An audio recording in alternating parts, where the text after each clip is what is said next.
I hold the Black Congressional Caucus with contempt. And my number one focus, my first ever op-ed and stuff that got a few articles I'm going to start writing again, was a critique of Black leadership more before anything else. People get mad like, man, you always mean to our politicians. Why you criticize RFK? You criticize Zionists. You criticize these people. I'm like, yeah, but I go after and I try to clean up the sellouts of my community first and foremost. That's why that was the first ever op-ed I wrote. I constantly target these people. When I got into politics, my number one goal, like pre-Bernie, was to get as many Black people to stop supporting people like Obama as possible.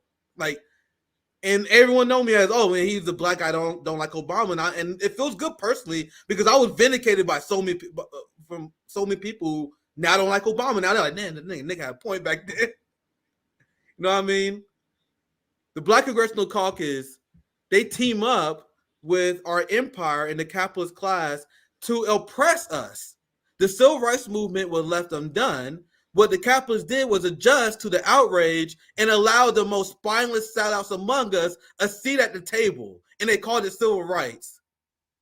We didn't give you a seat at the table, John Lewis. John Lewis, you now had the opportunity to destroy Libya with us.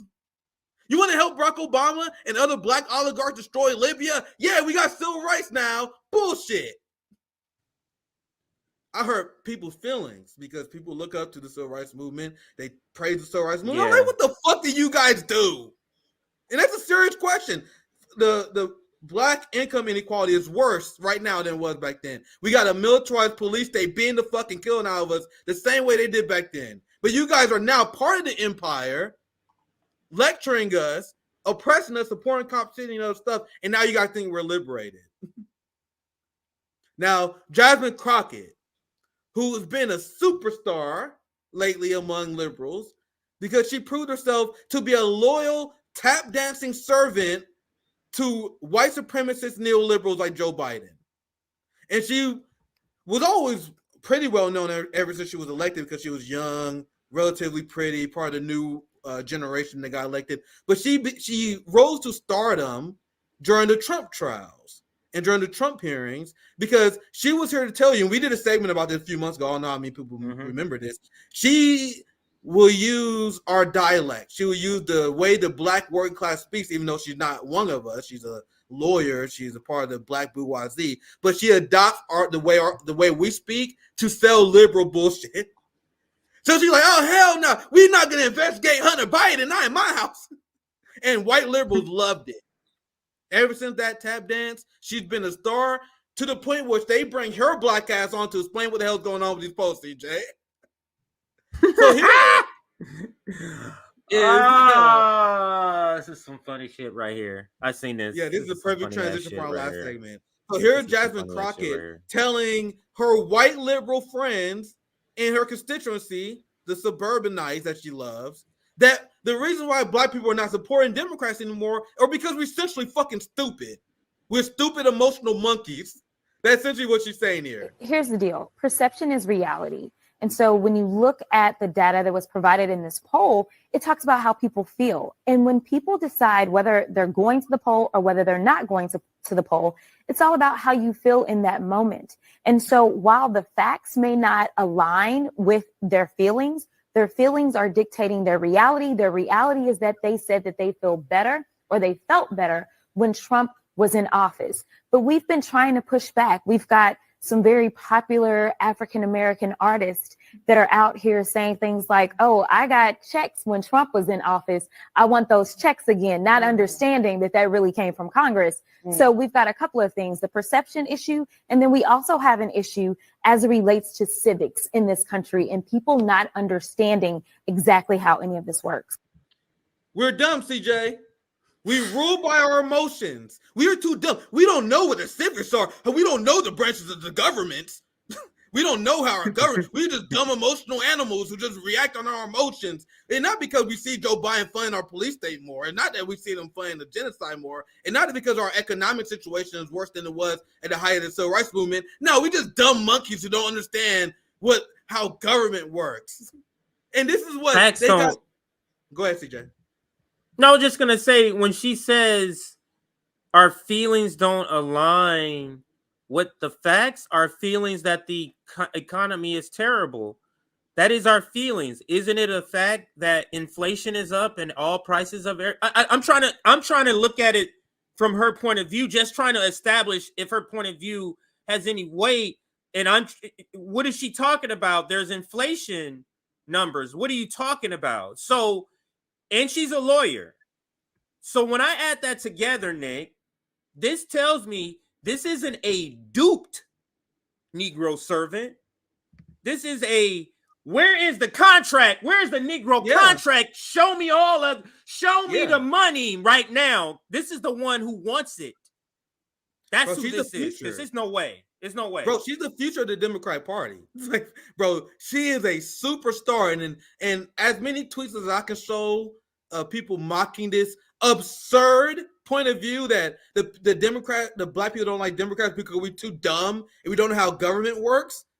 We're not sophisticated. Like, this is Benny. This is one people that mocking it. But for every person I can show you mocking it, they're a liberal. Like, yeah, this is why we love Jasmine. Jasmine telling us how dumb the black people are. We knew it.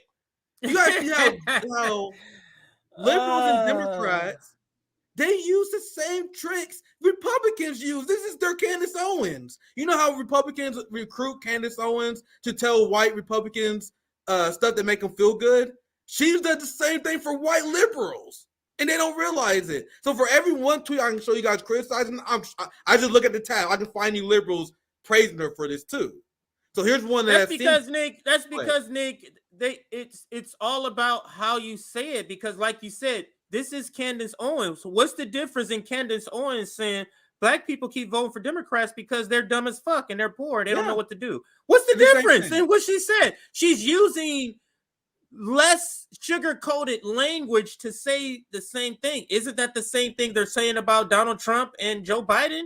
They're the same person, but one has a potty mouth and one listens and follows directions and barely can read the teleprompter, but basically follows directions and speaks politely, even though he put more black and brown and indigenous bodies in prison.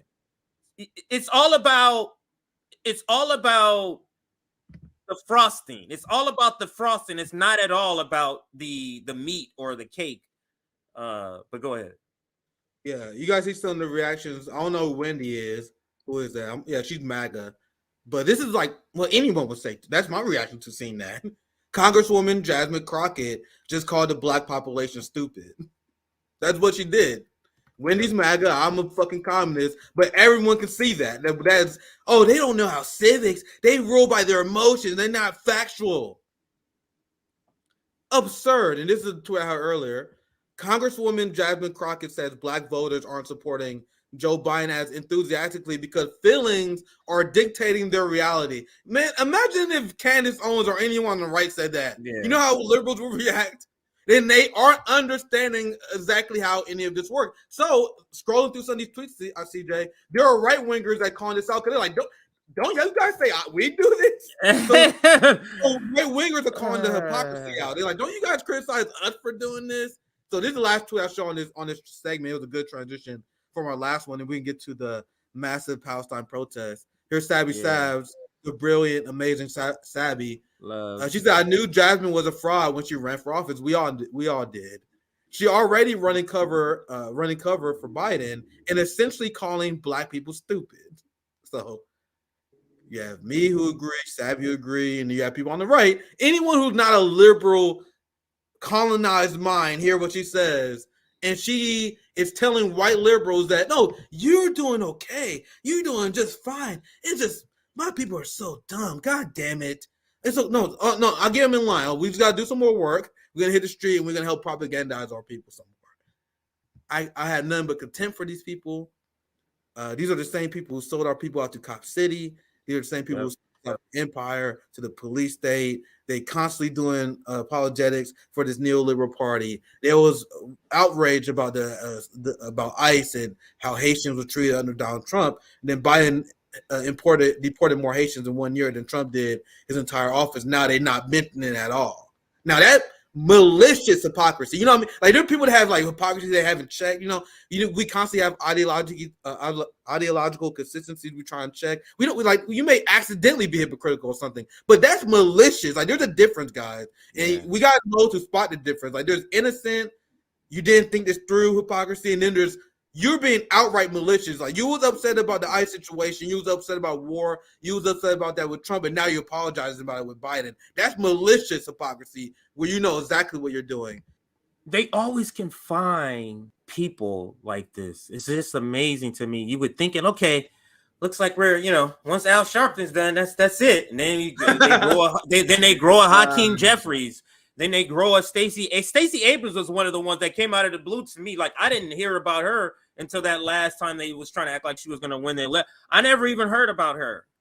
But they somehow find these quote unquote black superstars. They just unlimitless, but they can't seem to find people like Rome for some reason, Nick. I don't know.